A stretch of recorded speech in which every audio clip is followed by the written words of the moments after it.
I am so excited to share with you guys the most requested recipe from the cookbook, and that is my stuffed flank steak.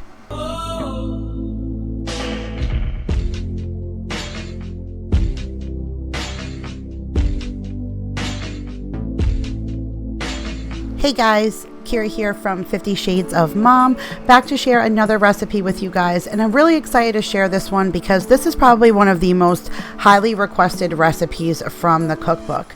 Now, for some of you who don't know, my girlfriend Vanessa Lemon and Nicole Burgess and I wrote a cookbook that we released back in the fall.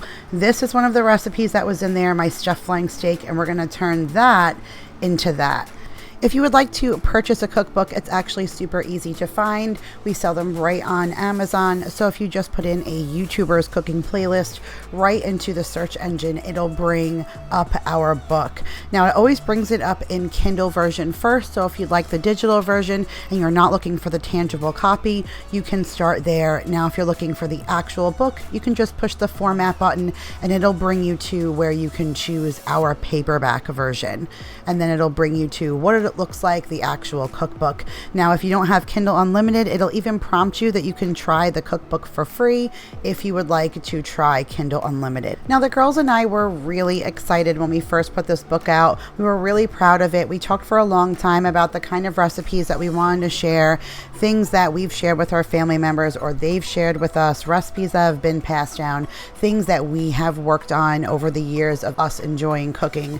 But now we're all on a different journey in our life. We're all doing something low carb or keto. We're just trying to live healthy, and not all the recipes in the cookbook were actually fitting into our style. So we got together and we said, hey, we need to show everyone that even though the recipes are not necessarily low carb or keto, it is still possible to take any recipe out there and do something to it where it fits your lifestyle, something more low carb, something ketofied. So Nicole is actually taking her banana pudding, which was all the rave from our cookbook, and she's made it keto.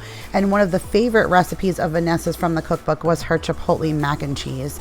And I know that she's actually substituting the pasta for cauliflower. So I'm really, really excited to see where she's going to go with that. And then I'm going to do my stuffed flank steak. So I'm going to take you down to the counter and I'll show you all the ingredients that you need and how we are to prepare it.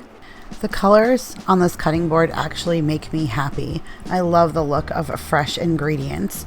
So here is the things that you're going to need to make the stuffed flank steak. And I know that is not flank steak. So I went to the store and actually could not find a good quality piece of flank steak, so I'm using London broil.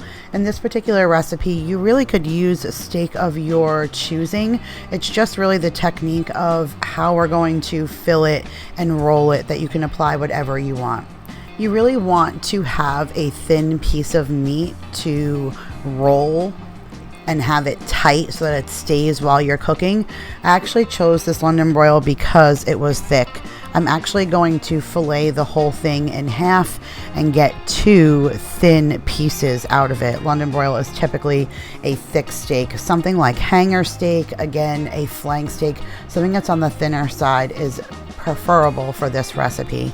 I have 2 cups here of fresh spinach, and then I have sliced cheeses. We're gonna have some left over, but I have the whole package of sliced mozzarella and then the whole package of sliced provolone, and then salt and pepper. I probably would have used something normally like the 21 seasoning salute from Trader Joe's. I wasn't allowed to put that specifically in the cookbook as that's trademarked, but I don't even have that here as I'm at my mom's. So some of the things I normally would have cooking at home, I don't have since I'm vacationing here right now. One of those things being my knife. So I will link the knives that I use down below, but the key to cutting steak or getting a good fillet on anything is having a good knife. So my mom's fillet knife was decent, and I picked it up and I did a visual score of the meat where I think the halfway point was. And once you do that, it's pretty easy to fillet as long as you have a sharp knife. You just want to apply tons of pressure so that the meat doesn't slide, and you want to stay as consistent as you can with a follow through to go all the way through. And then we were able to just almost butterfly open that steak. Typically in this situation, I would use a meat tenderizer, but again, I'm at my mom's, so I'm not going to do that. I'm going to just tight roll it as possible. But if you do have a meat tenderizer or any kind of mallet, you would do that here over some wax paper just to get it as thin as possible. And then we're just going to apply salt and pepper. This would also be the time that you would add any additional seasonings that you would like I said, like that 21 seasoning salute, or even that everything but a bagel seasoning. And then now we're going to layer on the provolone. So this is so convenient using the slices. The only thing that's inconvenient was removing that paper from the inside, but I really like the slices as opposed to the shreds because they kind of make a mess. Now we're going to layer on the spinach, and you're going to break off some of the big stems. You do not have to clean it thoroughly. I did wash and clean the spinach ahead of time, but you don't need to take all of the spinach ends off. You're going to see why in a minute. They end up creating stability. Spinach will wilt down, but those big stems kind of hold off. And now the other one, I didn't put spinach on. My dad's not a fan of spinach, so he just wanted cheese. I'm going to show you why that's not actually going to work to our advantage and more of a disadvantage. We should have done something like roasted red peppers on the inside, or mushrooms, something else to kind of help hold that cheese. So once you have all of your fillings inside, you're just going to tight roll it. Start with a very small flap over, and then just keep pulling it towards you as you keep rolling and rolling. And you want all of your insides and your fillings to stay in as much as possible. And then you're going to leave it on the cutting board seam side down. Don't worry, I know it looks like they're going to fall apart. We're going to help that in just a second. So now it's time to cut them. I'm using that same fillet knife, and you're going to cut them about 1.5 to 2 inches thick. You usually only get 4 slices out of 1/2, which is why I fillet them, and I would get 8 slices, which would be more than enough to feed my family. But look how pretty that looks, you guys. I love the whole concept of the spinach in there. It's super flavorful. And like I said, you're going to see how well that helps with containing all of that flavor inside of the meat. So now we're going to use some toothpicks, and 1 simple toothpick per piece of meat is more than enough. You're going to fold over your ends piece, and you're just going to push it through to the other side so it holds it together, and you literally could just jiggle that thing around anywhere, and now none of your toppings are going to fall out. So I'm just going to repeat that with the last 3.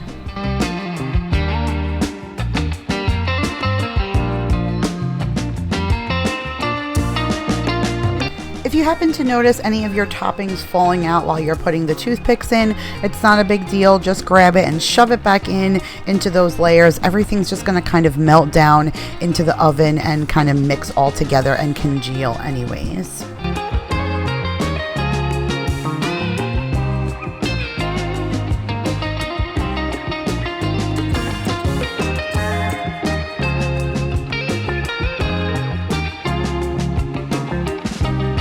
So now we're just going to rotate our board, and now it's time to slice our meat that just has the cheese in it. And although that looks delicious, what do you think is going to happen when we put this in the oven? I tried to explain that to my dad and tried to entice him to put something else in it, but he was just kind of in the mood for the meat and cheesy flavor. Had we put some mushrooms in there, or like I said, roasted red peppers, or just peppers and onions, something else to kind of give it some bulk, it would have helped something for that cheese to cling on to, because once we put it into the oven, it started to ooze out. So you're going to just take a regular sheet pan and cover it with some service foil. Make sure you get a good seal on it. It is going to get juicy, and it will create, a bunch of liquid on the bottom. So you just want to make sure that it's not dripping out all over. Now, if I was home, I would have used cooking spray. My mom didn't have that. So I just drizzled a little bit of olive oil onto the bottom and used a spoon and got the bottom of the pan good and lubricated. That is so super important when you're doing this, because cheese and meat will stick to foil if you don't make sure that you give them a good turn. Make sure that they're loose and on that oil so they don't stick later once we take them out. And then I put them in a 350-degree oven for 20 minutes. And when they came out, this is what they look like. You can see all that juice on the bottom, which I actually took a spoon and I just kind of ladled it all over the top so they were good and moist and juicy. But you can see that the cheese really is sticking out and bubbling out of those ones that had the spinach in there, but the ones that did not, like I said, it kind kind of melted and oozed all over. My dad enjoyed it, but I know he would have enjoyed it a little bit more had he had some binding in there. Now, once you eat it, make sure to take out your toothpicks. And this, you guys, was just a protein-filled dinner. My husband put some peppers and onions and sausage onto the grill, and then we also boiled some chicken legs and then threw them on the grill with that Hughes sugar-free barbecue sauce. And my plate was filled with protein, no carbs. I can't even believe that I'm missing a side dish. I would never would have imagined I would eat a plate like this and feel good about it. And I felt full and satisfied and happy with how I've been eating and the weight loss and what it's brought me. This was such an enjoyable dinner for me, and I hope you guys enjoy it too. So if you enjoyed this video, make sure to give it a big thumbs up. Comment down below. Tell me how excited you are about finally seeing this video, because I know you guys have been asking me for so long. If you guys are coming from Nicole and Vanessa's channel, welcome. I hope you guys enjoy. Stick around, check out some other videos. I have tons of food related stuff on this channel. For everybody else, guys, thank you so much for watching. Make sure you check out our cookbook. I love you guys all so much, and I'll see you guys in the next one. Bye, guys.